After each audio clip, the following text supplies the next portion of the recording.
레위기 21장 1절에서 24절까지가 본문인데요. 제가 강해를 하면서 다 읽을 테니까 1절에서 9절까지만 봉독하도록 하겠습니다. 교독하겠습니다. 여호와께서 모세에게 이르시되 아론의 자손 제사장들에게 말하여 이르라. 그의 백성 중에서 죽은 자를 만짐으로 말미암아 스스로 더럽히지 말려니와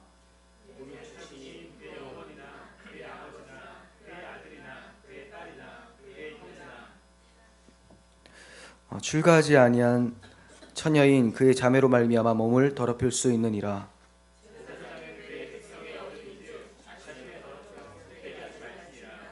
제사장들은 털을 깎아 대머리 같게 하지 말며 자기의 수염 양쪽을 깎지 말며 살을 베지 말고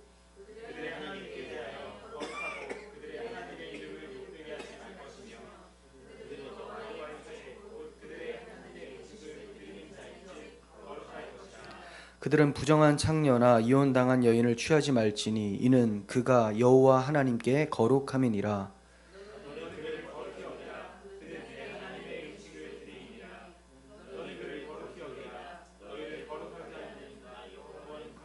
함께요. 어떤 제사장의 딸이든지 행음하여 자신을 속되게 하면 그의 아버지를 속되게 함이니 그를 불살을지니라. 아멘. 네. 프린트물 보시면 이제 본문을 제가 여러 가지 색깔로 칠해놨잖아요. 이게 좀 공통되는 것들 위주로 해놨고 또 중요하게 반복되는 것들로 이렇게 해놨습니다. 그래서 여러분들이 그 성경을 보실 때 이런 식으로 자기 성경에 표시를 하시던지 또 제가 이렇게 해놓으면 그거 가지고 또 이제 연관성 있나 스스로 연구를 해보셔도 좋을 것 같습니다. 그래서 제가 원래 제 설교 원고에 이렇게 하는데 여기에도 똑같이 색깔을 바꿔서 실어드렸거든요. 예, 그렇게 보시면 좋을 것 같습니다. 오늘은 제사장의 거룩이라는 제목으로 말씀을 전하도록 하겠습니다. 18장에서 20장까지는 저희가 살펴본 듯이 전체 백성들에게, 이스라엘 백성들에게 하나님께서 주신 경계의 말씀이었습니다. 그 어떤 것을 경계하라고 말씀하셨냐면 이방 규례나 풍습을 따라가지 말고 거룩한 삶을 살아라 이거예요. 그 이유는 내가 거룩한 하나님, 너희의 하나님이기 때문이다라고 말씀하셨습니다. 이제 21장과 22장에 와서는 전체 백성들이 아니라 제사장들에게 하시는 말씀으로 해주시는데 동일한 경계의 말씀입니다.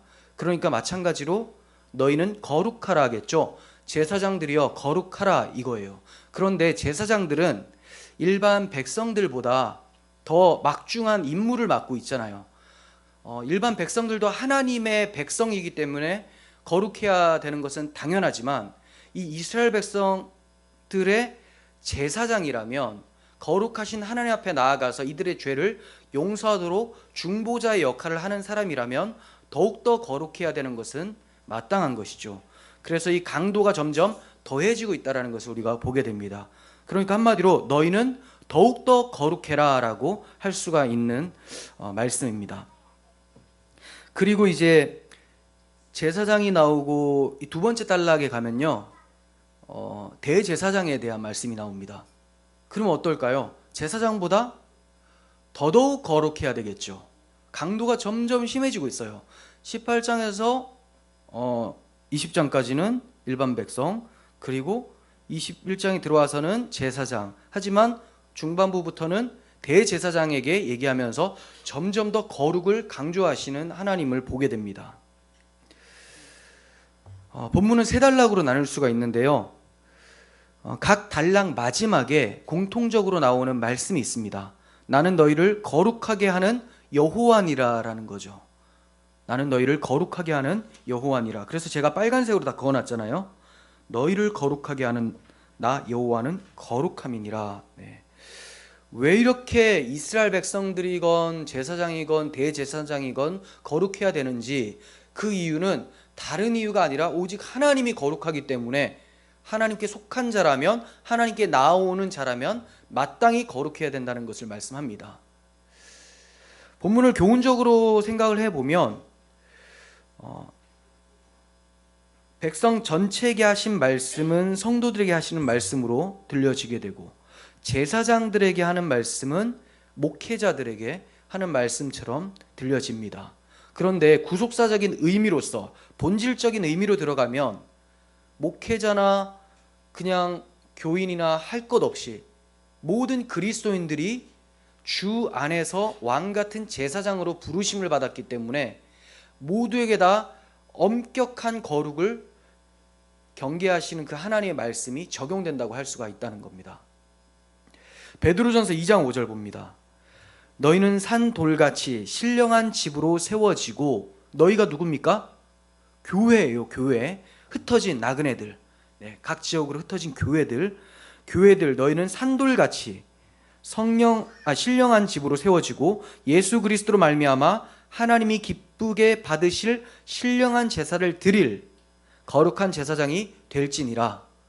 그러니까 우리가 모두가 다 거룩한 제사장이고, 우리의 삶을 통해서 하나님이 신령한 제사, 하나님이 기쁘시게 받을 신령한 제사가 삶을 통해 나타나게 되니까 거룩해라 라고 베드로 사도가 얘기를 하고 있는 겁니다.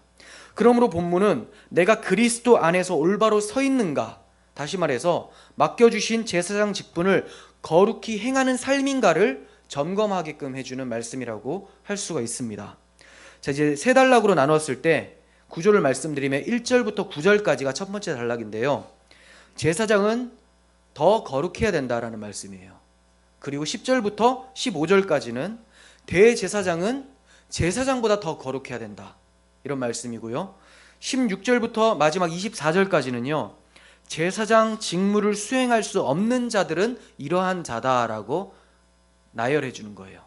제사장 직무를 수행할 수 없는 자에 대해서 말씀하고 있습니다. 자, 첫 번째 단락부터 살펴보겠습니다. 1절인데요. 여호와께서 모세에게 이르시되 아론의 자손 제사장들에게 말하여 이르라. 그의 백성 중에서 죽은 자를 만짐으로 말미암아 스스로 더럽히지 말려니와. 이게 무슨 말입니까? 제사장은 죽은 시신에 손을 대서는 안 된다라는 겁니다. 그 시체 자체가 어떤 그 더러운 기운이 있거나 이런 걸 얘기를 하는 게 아니죠. 그러니까 이제 좀 규례의 의미인데 어떤 의미를 담고 있는 거예요. 왜 그러냐면 시신은 일단 죽음이 전제됐잖아요. 죽음이 왜 왔는가를 생각해 보라는 거죠. 죄 때문에 왔어요. 그러니까 죄와 접촉한다고 상징적으로 주님께서 가르쳐 주시기 위해서 이러한 규례를 주신 거예요. 그래서 이게 규례가 아니라 규례네요. 제사장 규례니까 이 시신에게 접촉하게 되면 너도 죽은 자와 같다. 그 죽는 이유는 죄 때문이다. 즉 그렇기 때문에 너희는 더럽혀지는 것이다 라고 말씀하고 있는 거죠. 2절에서 4절은 그런데 이 제사장들이 시신을 만지면 안 되지만 만져도 되도록 하나님께서 허락해 주시는 범위가 있다는 겁니다. 그게 뭐냐면 자신의 가족들이에요. 가족들. 아버지, 어머니, 형제, 자매, 그리고 아들, 딸. 여기는 만져도 된다라는 거예요. 그런데 사실 이 상징적인 의미에서는 아버지가 죽거나 어머니가 죽거나 가족들이 죽었을 때는 그럼 죄에 대한 개념이 성립이 안 되는가? 그렇지가 않죠. 동일하게 죽음이기 때문에 이분들의 시신을 만지는 것도 사실 죄입니다. 더럽혀지는 게 맞아요. 하지만 하나님께서 이렇게 말씀하신 이유는 긍휼함 때문입니다. 우리의 연약함과 또 하나님께서 그 가족에 대한 그 의무를 다할 수 있도록 하는 긍휼이라고 볼 수가 있습니다. 그러니까 제사장 가족이라서 특별하기 때문에 죽어도 만질 수 있다, 이런 개념이 아니라 하나님의 긍휼하심이 이런 것을 허락해 주셨다라고 봐야 되겠죠. 또 5절 보시면 제사장들이 하지 말아야 될 게 있습니다. 머리털을 깎아서 대머리 같게 하지 말며. 지금 이해가 안 가죠. 왜냐하면 머리가 없으면 오히려 심으려고 하는 것이 요즘인데 이때는 이렇게 깎으려고 했다는 거예요. 그 왜 그럴까? 이방 풍습이죠. 이방 풍습. 그리고 자기 수염 양쪽을 깎지 말며. 그 히틀러처럼 되겠죠. 그렇죠? 이렇게 깎고 여기만 남겠죠. 이거 하지 말라는 거예요. 그래서 살을 베지 말라. 이 이방 풍습들은 이상한 이런 것들이 좀 많이 있었습니다. 이 사람들이 지금은 그걸 따라하지 않겠지만 가나안 땅에 들어갔을 때 거기에 있는 가나안 족속들이 행하던 풍습과 규례대로 행할 가능성이 높죠. 그래서 쫓아내라고 하신 거예요. 그런데 이들이 쫓아냅니까? 쫓아내다가 어느 정도 일부 남겨놓잖아요. 자기들의 유익을 위해서. 그러다 보니까 이 풍습들을 따르게 된다는 겁니다. 하나님께서 미리 내어다 보시고 이것들을 극히 경계하셨던 거예요. 이것은 제사장뿐만이 아니라 우리가 앞에서 살펴봤지만 백성들에게도 경계하셨던 말씀입니다. 머리 이렇게 깎지 말고 주변 머리만 남도록 그런 거 하지 말라고 얘기를 했었던 것이죠. 제사장 그리고 하나님의 백성은 오히려 하나님의 풍습과 규례가 세상에 널리 전파되도록 하는 사람들이지 세상의 풍습과 규례들을 따라가는 자들이 아니라는 것을 아셔야 됩니다. 그리스도인들은 하나님의 법, 하나님의 가치관을 세상에 나타내 보이는 자들이에요. 그래서 예수님께서는 너희는 빛과 소금이다라고 말씀하셨어요. 근데 흑암에 사는 사람들에게 빛이신 예수 그리스도를 전해줘야 되는데 흑암을 본받아가는 삶을 살면 어떻게 하겠습니까? 그래서 하나님께서는 이스라엘 백성들에게 너희가 바로 율법을 가졌고 언약을 가진 빛된 백성들인데 너희들이 빛을 잃으면 세상은 답이 없다라는 것을 말씀해 주시는 것이라고 할 수가 있습니다. 그래서 극도로 경계를 하시면서 말씀하신 거예요. 이방 풍습, 세속화되는 것 주의를 해야 되겠죠. 이런 점을 감안해 보면 장례 풍습도 좀 변해야 됩니다. 장례 풍습 뭐 여러 가지가 우리가 적용시킬 것들이 생각이 날 거예요. 하지만 이제 저는 설교를 준비하면서 생각난 게 장례 풍습입니다. 미신적이거나 하나님의 뜻에 반대되는 형식들은 그치고 성경적 기독교 장례 문화가 되어야 되겠죠. 어떤 예의를 갖추는 것들 있잖아요. 뭐 깔끔하게 입거나 또 인사를 하거나 이런 것들은 괜찮습니다. 그런데 이 유교 문화권에서 또 미신적인 영향들을 받아서 세워진 형식들이 있습니다. 뭐 예를 들어 배옷을 꼭 입어야 된다던가 꼭 입는다 이런 것이 다 문제예요. 꼭. 그리고 뭐 노잣돈을 넣어줘야 된다 이런 거 있잖아요. 그리고 향을 피우는 것, 과도한 장례 물품을 비싸게 구입해서 재정적으로 힘들어지는 거 이런 거 하지 말라는 거죠. 그러니까 돌아가신 분을 위해서 너무 많은 것을 드리는 것은 그냥 어떤 마땅히 해야 될 예의 정도가 아니라 너무 많이 한다는 것은 고인에 대해서 특별한 의미를 부여하는 것으로 볼 수가 있는 거죠. 그러니까 이게 우상숭배, 미신적인 것으로 될 수가 있습니다. 기독교인들은 이런 부분에 있어서 장례 문화가 굉장히 간소해져야 될 필요가 있습니다. 네. 6절을 봅니다. 그들의 하나님께 대하여 거룩하고 그들의 하나님의 이름을 욕되게 하지 말 것이며 그들은 여호와의 화제 곧 그들의 하나님의 음식을 드리는 자인즉 거룩할 것이라. 제사장이 하나님께 대해서 거룩해야 되고 이름을 욕되지 않게끔 처신을 잘해야 된다. 그런데 그 이유가 뭐냐면 그들이 행하는 직무 때문이라고 얘기를 합니다. 그 직무가 뭡니까? 여기서는 화제다라고 해요. 태워드리는 제사. 근데 이것은 아침 저녁으로 들어가서 드리는 상번제를 얘기를 해요. 번제. 그것을 하나님께 드리는 음식이라고 합니다. 하나님이 기쁘시게 받으신다는 의미죠. 신약의 성도들은 상번제라는 것이 없잖아요. 우리가 뭐 지성소에 들어가서 예배를 한다거나 뭐 번제단에서 제사를 드리거나 이런 걸 안 합니다. 그럼 우리에게는 이것이 뭐가 되겠습니까?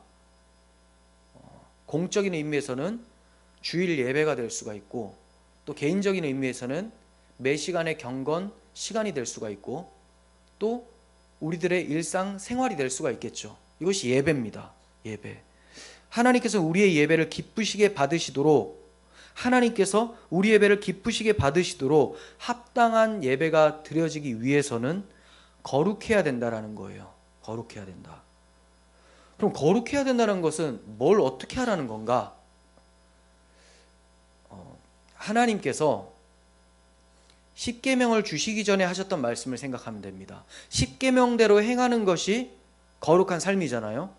그런데 십계명을 행하기 전에 반드시 인지해야 생각하고 있어야 되는 것이 뭐냐면, 나는 너희를 애굽 땅 종되었던 집에서 너희를 인도하여 낸 너의 하나님 여호와니라, 이거죠. 그러니까 무턱대고 계명 지키고 올바르게 도덕적으로 살아야 되겠다, 이게 거룩이 아니라, 진짜 거룩하려면 우리가 어떻게 구원을 받았는지, 내가 어떠한 자가 되었는지, 자신의 정체성, 신분, 시작이 어디서부터 출발되었는지, 이것을 잊지 말아야 된다는 겁니다. 즉 한마디로 예수 그리스도의 십자가 구속으로 인하여서 하나님의 자녀가 되는 신분을 얻게 되었다, 왕같은 제사장 직분을 얻게 되었다라는 것을 잊지 않을 때 거룩한 삶을 살아갈 수 있는 거예요. 우리가 멍하게 살면 세상에서 누구를 만나고 할 때도 굉장히 세속적으로 동화될 수가 기가 쉽습니다. 하지만 내가 누군지를 잊지 않고, 내가 지금 말하는 것은 하나님 백성으로서 하나님 나라를 대표하여 얘기를 하는 것이다 라고 한다면, 우리의 입에 먼저 재갈을 물릴 수가 있겠죠. 생각해보고 하나님이 기뻐하시는 말씀인지를 생각하고 얘기를 할 수가 있을 거예요. 이와 같이 자신의 신분, 정체성, 사명을 망각한다면 거룩으로 나아갈 수 없다는 것을 명심하셨으면 좋겠습니다.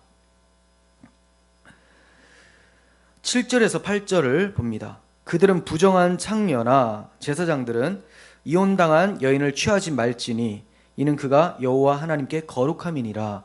이는 그를 거룩히 여기라. 너는 그를 거룩히 여기라. 그는 내 하나님 음식을 드림이니라. 너는 그를 거룩히 여기라.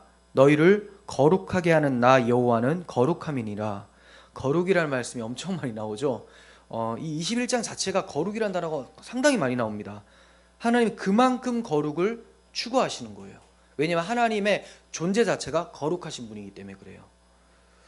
그런데 특히 제사장들은 결혼 또한 조심해야 된다라고 말씀하고 있죠.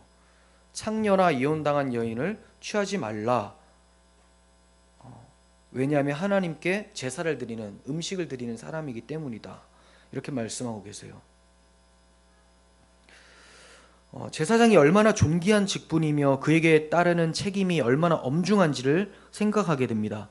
그런데 오늘날 그리스도인들이, 좁게는 목회자들이, 하지만 여러분들은 그리스도인들이라고 들으세요.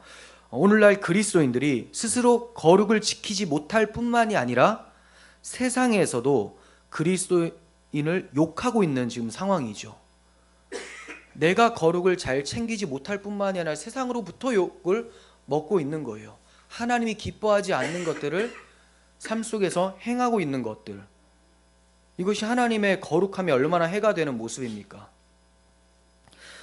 그래서 제사장은 결혼도 상당히 중요하다. 목회자만이 아니에요. 그리스도인들의 결혼관을 얘기를 하는 것이죠. 상당히 중요하다는 것을 말씀하고 있고요. 9절 또 봅니다.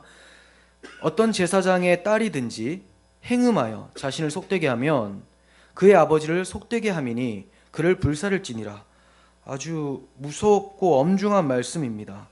이제 결혼 생활뿐만이 아니라 가정의 자녀들 양육까지도 말씀하고 있죠. 제사장들의 가정은 어떠해야 되는가?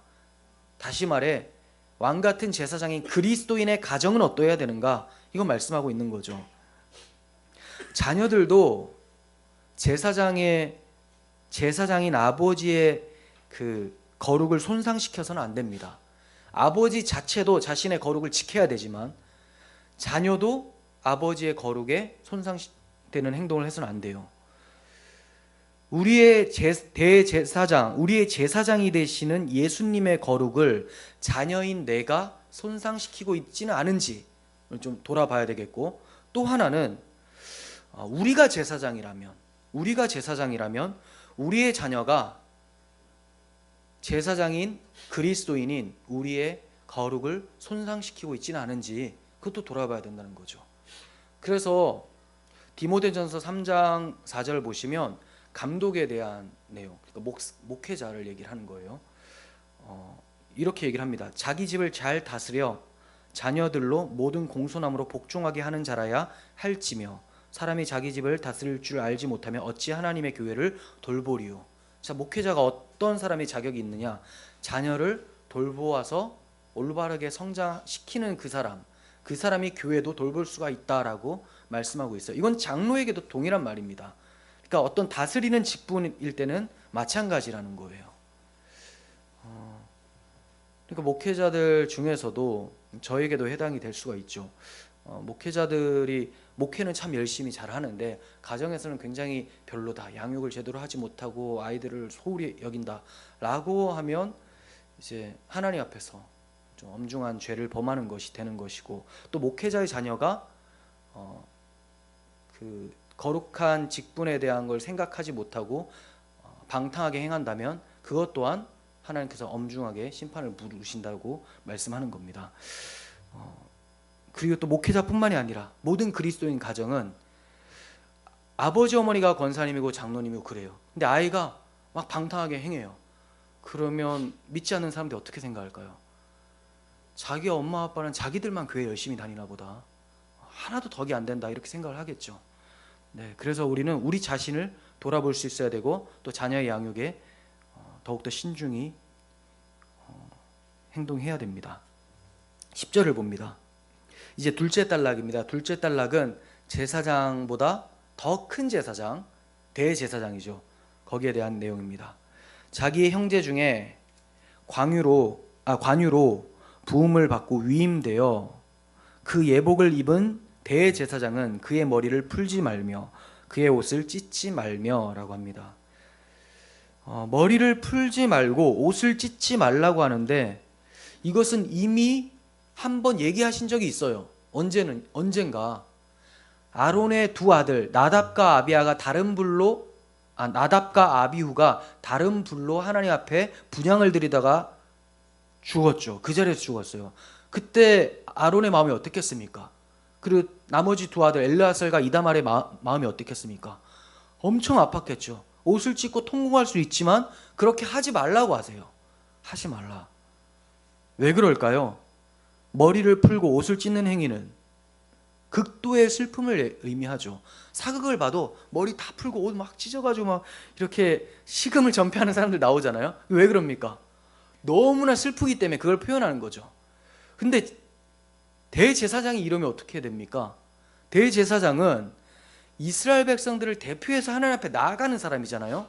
근데 이가 극도의 절망감을 표현한다면 어떠한 이스라엘 백성들이 어떻게 되겠습니까? 하나님의 이름을 욕되게 하는 일이 되어버리고 말죠. 대제사장이 그러한 절망과 극도의 슬픔을 표현한다는 것은 소망을 잃은 것처럼 행동하는 것, 즉 불신앙이라는 거예요. 불신앙. 그리고 네, 아까 웃으셔가지고 제가 사극에 뭐가 생각이 나서 저도. 네. 자, 그리고 하나님과 백성 사이에서 중보자가 이스라엘 백성들 중에서는 제사장이잖아요. 근데 제사장이 잘못했을 때는 다른 제사장들이 교체가 될 수가 있어요. 그런데 대제사장은 한 명입니다. 한 명. 그러니까 그가 실망을 해버리고 절망해버리면 끝나는 거예요. 백성들을 의지할 사람이 없는 거죠. 데살로니가전서 4장 13절 봅니다. 형제들아, 자는 자들에 관하여서는 너희가 알지 못함을 우리가 원하지 아니하노니 이는 소망 없는 다른 이와 같이 슬퍼하지 않게 하려 함이라. 네, 이거 이 말씀, 바울이 이렇게 하시는 말씀은 너희가 죽음에 대해서, 자는 자들, 죽음에 대해서 이방인들과 같이, 믿지 않는 사람들 같이 소망 없이 행동하지 마라. 이들이 지금 자는 거지 죽은 거냐, 영원히 못 보는 거냐, 그게 아니라는 거죠. 근데 그리스도인이 장례 현장에서 극도로 절망을 표출한다면 슬픔은 있을 수 있어요. 절망과 슬픔은 달라요. 그리움과 절망은 다릅니다. 그런데 절망을 해버렸어요. 진짜 이제 가면 언제 오나 막 이런 걸 해버렸어요. 이건 완전 이방인과 무슨 차이가 있겠습니까? 불신자와. 그래서 소망 없는 다른 사람들과 같이 슬퍼하지 않게 하려 함이다 라고 하면서 자는 자들이 결국에 예수님이 오실 때 부활하여서 주를 영접하게 될 것이다 라는 것을 데살로니가에서 말씀을 하고 있습니다. 이와 같이 대제사장은 하나님의 백성들을 중보하는 역할을 하는 예수 그리스도의 예표입니다. 근데 예수님이 완전 절망을 해버려요. 나사로가 막 죽었습니다. 근데 아버지 어떻게 저럴 수가 있습니까? 어떻게 그 사랑하는 친구 나사로를 죽게 합니까? 하면서 절망을 해버렸어요. 그럼 구원이란 건 없는 거죠. 근데 예수님은 나사로야 나오라 하세요. 생명이 죽게 있다라는 것을, 나는 부활이요 생명이니 라고 말씀하셨습니다. 살려버리시는 거죠. 그러므로 이 그리스도를 예표하는 대제사장은 절대로 절망해서는 안 된다라는 것을 말씀하고 있습니다. 본문에서는 제사장은 백성의 어른인즉 하고 4절에서 말씀을 하는데요. 백성의 어른이라고 해요. 어른은 존귀하긴 하지만 그에 따르는 책임이 있어야 되는 것이죠. 그에 상응하는 책임이 있어야 됩니다. 그래서 대제사장에게는 제사장에게 허용되었던 것도 허용을 안 하시는 것이 있어요. 그게 뭐냐? 부모의 장례식에도 대제사장은 가까이 해서는 안 된다. 장례식에도 가지 말고 시신도 만져서는 안 된다. 제사장은 가능해요. 근데 대제사장은 안 된다는 거죠. 좀 전에 말씀드린 대로 제사장의 직무는 다른 사람들이 대신 수행할 수 있지만 대제사장이 그걸 만지고 시신을 만지고 장례에 참여해버리면 그것을 맡아서 할 사람이 없게 되어버리기 때문에 그렇습니다.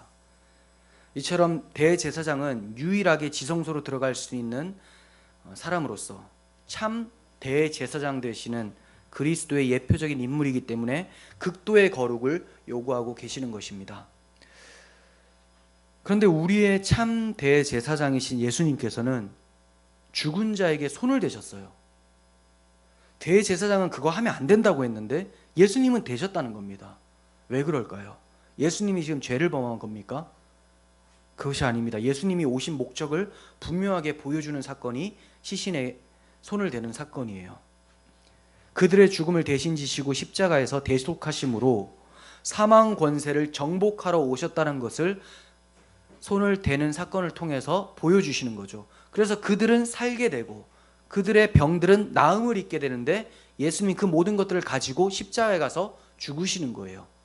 그리고 거기서 죽은 것을 끝나는 것이 아니라 3일 후에 부활하심으로 사망 권세를 이기셨다라는 것을 선포하신 것이 되어버리는 겁니다. 그래서 예수님께서는 사도 요한에게 환상 중에 나타나셔서 나는 처음이요 마지막이니 곧 살아있는 자라 내가 전에는 죽었었노라 볼지어다 이제 세세토록 살아있어 사망과 음부의 열쇠를 가졌다라고 말씀하신 거예요. 이러한 예수님이 우리의 대제사장이세요. 그러면 이제 우리가 죽음을 두려워할 수 있겠습니까? 죽음을 정복하신 분인데 우리가 사탄을 두려워할 수 있겠습니까? 사탄도 십자가에서 다 멸망당해버렸는데요. 시신을 두려워할 수 있겠습니까? 이제는 만져도 돼요. 상관이 없다는 거죠. 그것을 정복하신 예수님이 우리의 대제사장이기 때문에 그렇죠. 그 어떠한 것도 우리를 그리스도의 사랑에서 끊을 수가 없다고 성경에서 말씀합니다. 12절 계속 봅니다. 그 성소에서 나오지 말며 그의 하나님의 성소를 속되게 하지 말라. 이는 하나님께서 성별하신 관유가 그 위에 있음이니라. 나는 여호와니라. 성소에서 나오지 말라는 것은 무조건 나오지 말라는 것이 아니라 성소에서 직무를 수행하고 있는데 부모의 초상이 났다 하더라도 나오지 말라는 거예요. 그런데 그렇게 극도의 거룩을 요구하시는 이유가 뭐냐면 여기서는 이렇게 표현합니다. 하나님께서 성별하신 관유가 그의 머리 위에 부어졌기 때문이다. 관유가 부어졌기 때문이다. 신약적으로 표현하면 뭡니까? 기름 부음, 주의 성령이 그에게 임하여서 그가 하나님이 성별케 해놨다. 따로 구별해 놓았기 때문에 그는 거기에 휘둘리지 마라라고 말씀하는 거죠. 예수님께서도 말씀하셨어요. 죽은 자들을 장사하게 하고 너희는 나를 따르라. 아버지의 장례를 하지 말고 따라오라고 하죠. 이거는 장례식에 가지 말라는 데 초점이 있는 게 아니에요. 너희는 이제 구별된 하나님의 백성이니 거룩을 쫓아 살라. 하나님의 뜻을 따라서 살지 천륜을 위해 살지 인륜 때문에 천륜이 가로막히지 못하도록 해라라는 것에 초점이 있는 겁니다. 우리가 왜 장례식을 안 가겠습니까? 다 합니다. 하지만 주님의 말씀은 거기에 매이는 것이 아니라 하늘에 매이라고 말씀하고 있는 것이죠. 이것을 이제 구약에서 이렇게 성소에 나오지 말라, 성별하신 관유가 대제사장의 머리에 부어졌기 때문이다라고 말씀하고 있는 것입니다.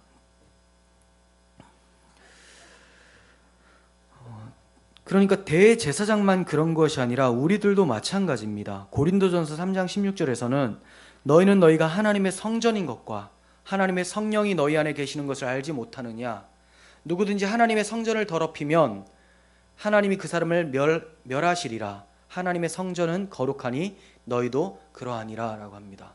기름 부음 받은 정도가 아니라 그냥 그 온통 성전 덩어리라고 말씀하고 계시는 거예요.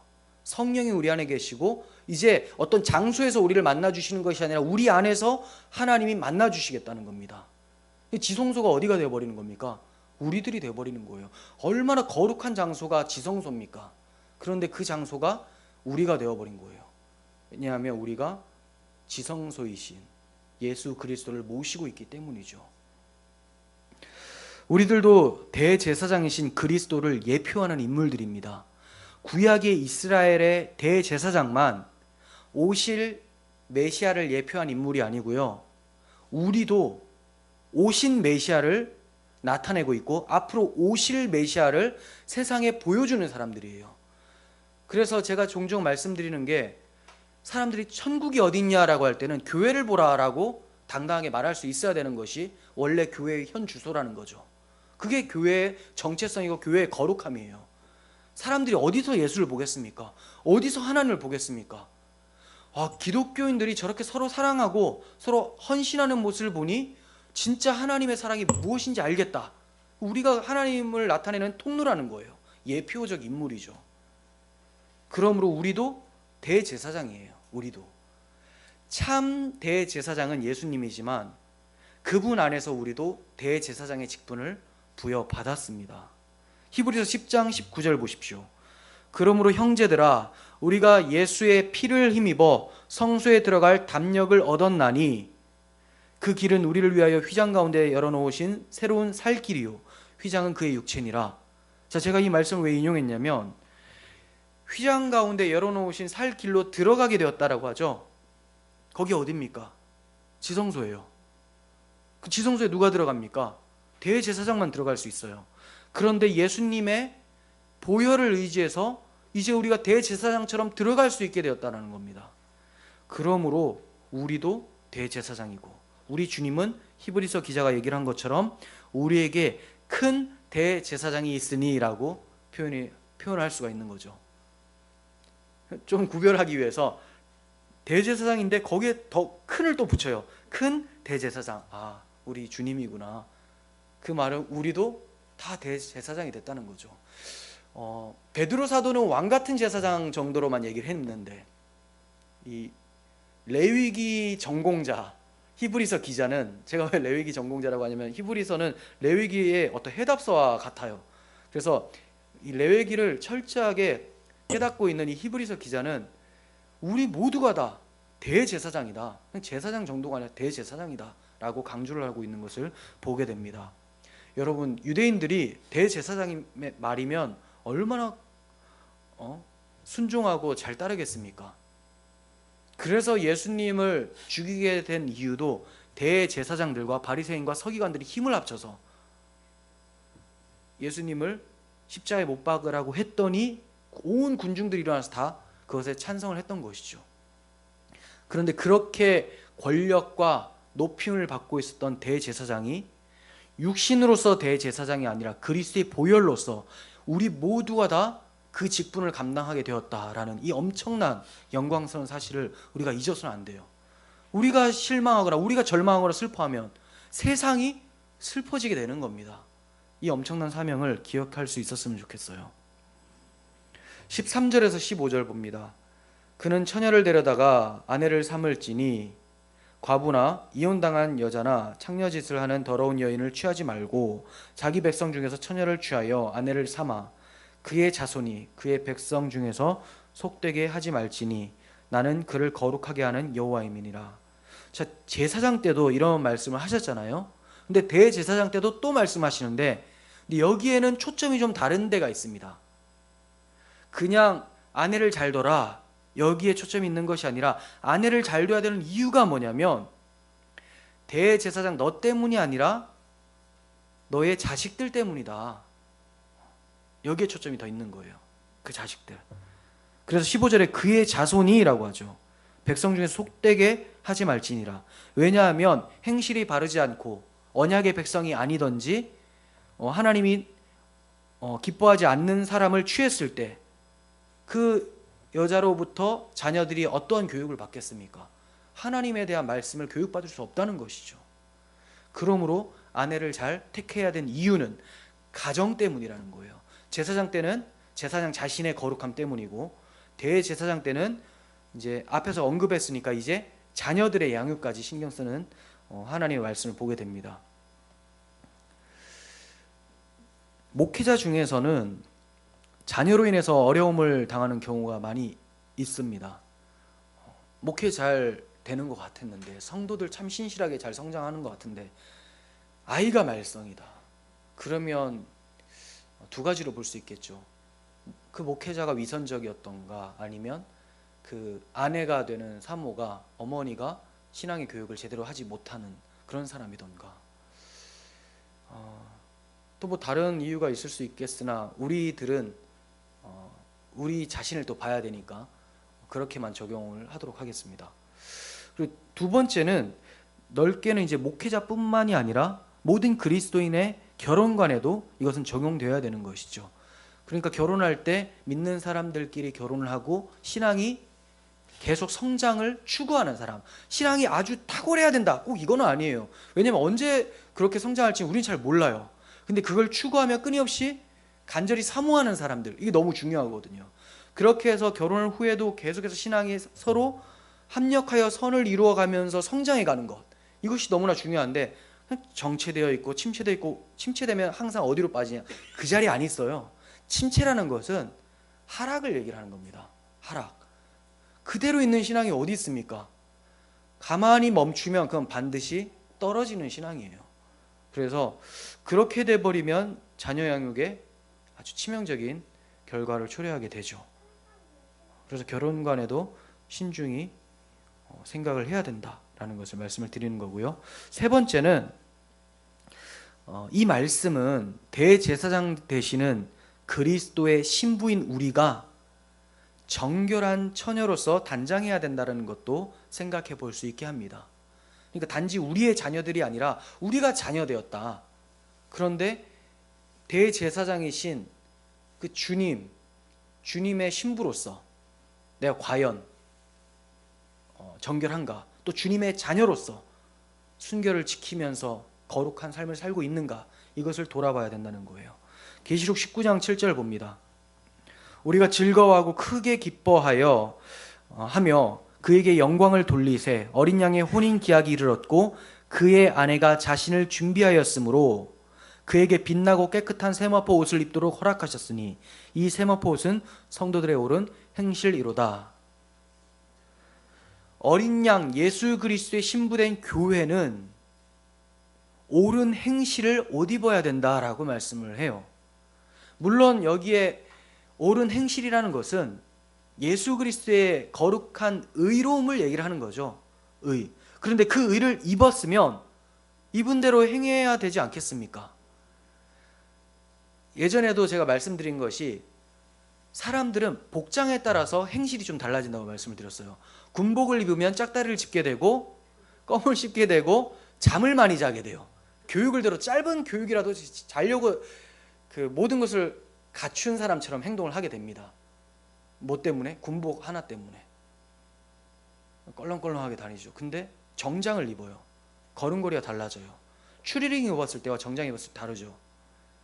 다릅니다. 마음가짐도 달라져. 이와 같이 거룩한 옷을 입었다고 생각해 보세요. 그러면 내가 입은 옷과 나의 행실이 다르면 이질감을 느끼겠죠. 다윗이 왜 사울의 옷을 안 입었을까요? 사울은 세상 힘을 의지하고 있었고요, 다윗은 하나님을 의지하고 있었는데 이게 안 맞는 거예요. 이건 내 느낌이 아니다. 마찬가지 우리가 거룩한 주의 옷을 입었다면 우리의 삶에서 거룩한 모습이 안 나오면 이거 불편하다고 생각하면서 통곡하고 탄식하며 기도하겠죠. 그러면서 점점 그리스도를 닮아가는 삶이 우리 삶 속에 펼쳐져야 된다는 것은 너무나 자명한 것이죠. 그런데 그렇지 않다. 그렇다면 주님의 그 의로움을 욕되게 하는 사람이라는 것이 드러나게 되고 맙니다. 자, 이제 대제사장까지 말씀을 드렸고요. 세 번째 단락에서는 제사장의 직무를 행해서는 안 되는 사람들에 대해서 말씀합니다. 16절 17절 보시면 여호와께서 모세에게 말씀하여 이르시되 아론에게 말하여 이르라 누구든지 너의 자손 중 대대로 육체에 흠이 있는 자는 그 하나님의 음식을 드리려고 가까이 오지 못하게 할지니라. 제사 못 드리게 하라는 거죠. 육체에 흠이 있는 자. 18절에서 23절의 내용을 보면요, 그 육체 장애가 있는 사람들의 목록이 나옵니다. 육체 장애. 네. 이 사람들은 성막 뜰에는 들어갈 수가 있어요. 뜰에는. 그런데 성소 안으로 들어갈 수 없다라는 내용이 나와요. 그러니까 하나님의 백성은 맞아요. 하지만 섬길 수는 없다라는 것을 말씀합니다. 그런데 하나님께서 그러면 육체적으로 장애가 있는 장애인들, 불구자들은 싫어하시는가? 그걸 말씀하시려고 하는 건가? 그렇지 않다는 거죠. 생각해 보십시오. 예수님이 오셔서 육체 지병 있는 사람들, 불구자들 고치셨습니까? 안 고치셨습니까? 고치셨죠. 그런 사람들을 즐겁게 얼마든지 고쳐주셨어요. 그런데 어떤 자들에게 심각하다고 얘기했습니까? 병든 자들이 이렇게 나와서 자기를 고쳐달라고 하는데, 바리새인과 서기관과 제사장들 같은 경우는 자신들이 의롭다고 생각을 하고 있었던 거예요. 그런 사람들은 예수님께 나오지 않아요. 이게 진짜 잘못된 거다. 이게 병든 거다. 그러니까 육체적 질병은, 문제가 있는 것은 영적 질병 상태, 하나님을 모르고 있는 죄악된 상태를 나타내기 위한 도구로서 구약 성경에 등장을 시킨 것이지, 이것 자체가 잘못된 것이라는 것은 아니라는 거죠. 구약 성경에서는 영적인 의미를 설명하기 위해서 눈에 보이는 것들로 도구를 삼아 설명을 해주셨었어요. 근데 신약에 와서는 이제 영적인 의미로 해석을 할 수 있어야 된다는 겁니다. 그러므로 육적인 불구가 문제가 아니라 영적 불구가 문제라는 거예요. 영적 장애자가 문제라는 겁니다. 어떤 사람이 거듭나게 되면 하나님의 자녀가 됩니다. 제사장 가문에 태어나게 되는 것이죠. 그렇죠. 거듭나면 그리스도인이 되었다라는 건데, 그리스도인은 제사장이니까 제사장 가문에 태어나는 것이 맞습니다. 그런데 모두가 태어날 때부터 어른으로 태어나는 건 아니죠. 다 어린 아이로 출발을 하게 돼요. 그러니까 그가 태어나자마자는 바로 제사장의 직무를 수행할 수가 없는 상태입니다. 아직까지는 신앙이 미숙한 상태라는 거예요. 다 자라게 되면 그때 제사장의 직무를 감당할 수 있게 돼요. 그런데 문제가 뭐냐? 다 자라게 되면 감당할 수 있지만 아예 자라지를 못하는 사람, 이 사람이 문제라는 거죠. 잘하고 있는데 더디게 자라면 그래도 잘하고 있기 때문에 때가 되면 제사장 직무를 수행할 수 있어요. 한마디로 예배할 수 있다라는 거예요. 그냥 지금 주일 예배하는 거 이걸 말하는 게 아닙니다. 하나님 앞에 예배자의 삶으로 세상의 빛과 소금의 역할을 감당하며 살 수가 있는데, 잘하지 못하면 이걸 평생 감당을 못하는 겁니다. 평생 세상에서 빛과 소금의 역할을 감당을 못하는 거죠. 히브리서 5장 12절 보시면 때가 오래되었으므로 너희가 마땅히 선생이 되었을 터인데 너희가 다시 하나님의 말씀의 초보에 대하여 누구에게서 가르침을 받아야 될 처지니 단단한 음식은 못 먹고 젖이나 먹어야 할 자가 되었도다. 아직까지 너희는 유아식을 먹고 있구나, 젖병 물고 있구나, 이렇게 얘기를 하고 있어요. 단단한 음식도 좀 먹으면서 자라나서 주를 섬기도록 적극적인 헌신이 나타나야 되는데 어떻게 그렇게 그냥 먹여주면 그거 쪽쪽 빨고 있냐, 그 자리에 가만히 있냐, 이것만 말씀하고 있는 거죠. 이게 바로 영적 불구의 상태입니다. 교회 내에서 제사장 가문으로 태어나는 사람들이 많습니다. 그리스도인들이니까 여기서 자녀가 태어날 때도 제사장 가문에서 태어나는 것이고, 불신자가 예수를 믿게 되었을 때도 제사장으로 태어나는 거예요. 그런데 중요한 것은 제사장의 직무를 계속 수행하지 못하는 사람이 있다는 겁니다. 어떤 사람이래요. 제가 이렇게 직분을 드리잖아요. 근데 이거는 이제 섬길 수 있게 되어서 영적으로 많이 성장한 것 같아서 드리는 거죠. 그런데 우리가 또 이 직분 자체를 워낙 잘못된 교회에서 이 직분을 어떤 계급화시켜서 생각을 하는 것 때문에 직분이 중요한 게 아니라 성도라는 정체성이 중요한 겁니다라고 많이 말씀을 드렸어요. 그러니까 여기에 딱 꽂혀가지고 나는 직분 안 해도 돼. 안 해도 되는 게 아니라 다 받아야 되는 게 맞는 거라니까요. 다 받아야 돼요. 다 받아야 되는데 지금 못 받고 있는 게 문제라는 거예요. 그러니까 계급으로 인식해서 받는 거는 잘못된 거예요. 그런 거는 받으면 안 되죠. 근데 그게 아니라 지금 이제 섬길 수 있도록 제사장의 직무를 수행할 수 있어야 되는데 목사가 막 고심에 빠집니다. 어떡하지? 오히려 드렸는데 사람들은 다 와서 교회 집사면 그러면 어떤 자격이 된다고 생각해서 주셨을 텐데, 근데 이 사람의 어떤 행동을 봤을 때 실족을 하게 돼요. 그러면 이 교회 수준이 그렇구나 이렇게 생각할까봐 못 주는 거죠. 사실 우리들끼리는 좀 못하고 막 그래도 이제 서로 다 너무 친하고 가족 같으니까 괜찮아요. 막 근데 누가 왔는데 집사님인데 저 사람 집사야? 이렇게 돼버리면 어떡합니까? 지금 집사 직분 받은 사람들은 엄청난 무게감이 실리는 거죠. 네.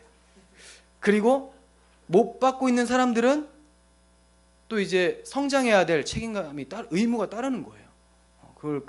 그런 어떤 뭐라고 해야 되죠? 경각심을 가지고 좀 신앙생활을 했으면 좋겠어요. 나는 좀 중요하지 않아. 뭘 중요하지 않습니까? 중요하지. 다 섬기는 자가 돼야죠. 언제까지나 누가 주면 그거 받아 먹는 것만 하겠습니까? 네. 딱 본문이 이렇게 나오니까 또 제가 이런 걸 설교하게 되지. 딱 직분에 대해서만 설교할 일이 별로 없거든요. 그래서 항상 더 많이 섬길 수 있는 것을 사모하시길 바랍니다. 더 많이 섬기려면 더 많이 성장해야 되는 거고. 22절 마지막으로 보도록 하겠습니다.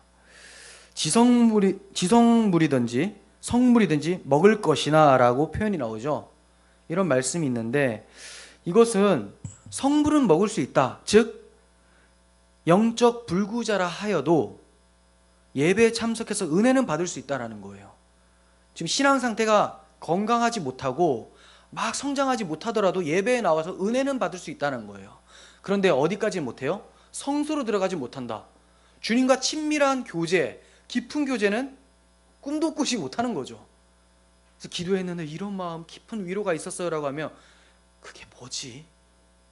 예배 드리면서 그냥 좀 찬양하고 설교 들으면 약간 통쾌하고 이런 정도 이런 걸 기도하면서 느끼나? 못 느껴요. 성소에 들어가야지만 느끼는데 그 깊은 교제를 누리지를 못한다는 거죠.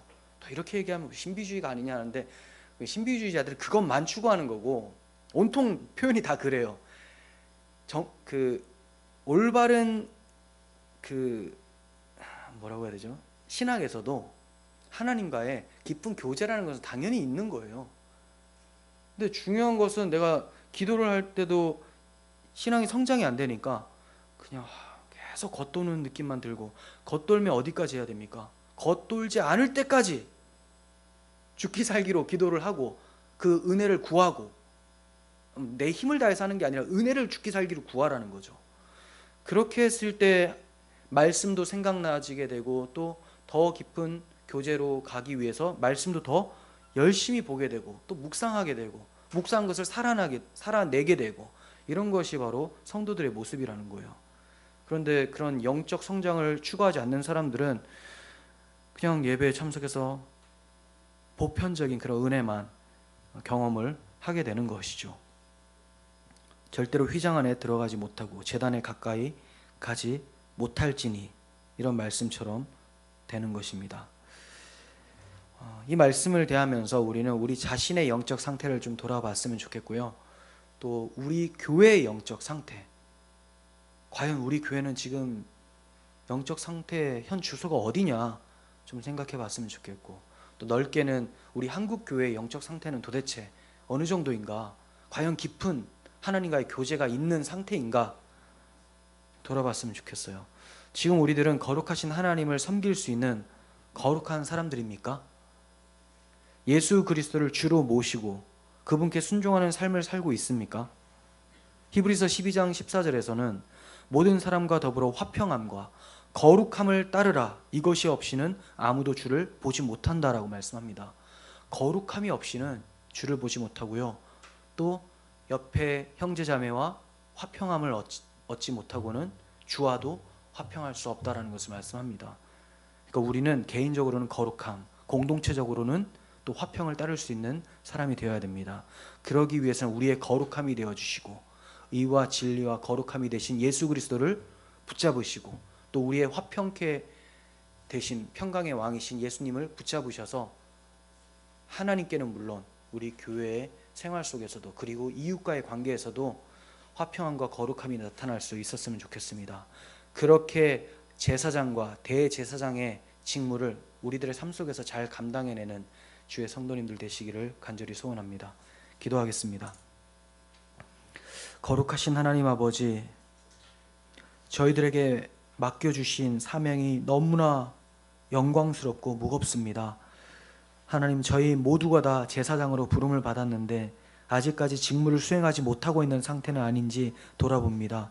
주님 앞에 쓰임받는 것이 저희들의 가장 큰 기쁨이라는 것을 압니다. 주님께 다른 걸 받고자 하는 것이 아니라 주님의 손과 발이 되는 것이 저희의 가장 큰 기쁨이오니, 저희가 믿음으로 날마다 성장케 하여 주시고 하나님께서 기뻐 받으시는 참된 예배가 삶 속에서 나타나게 하여 주셔서 거룩한 제사장의 직분을 감당하는 삶이 되어지게 도와주옵소서. 예수님의 이름으로 기도합니다. 아멘.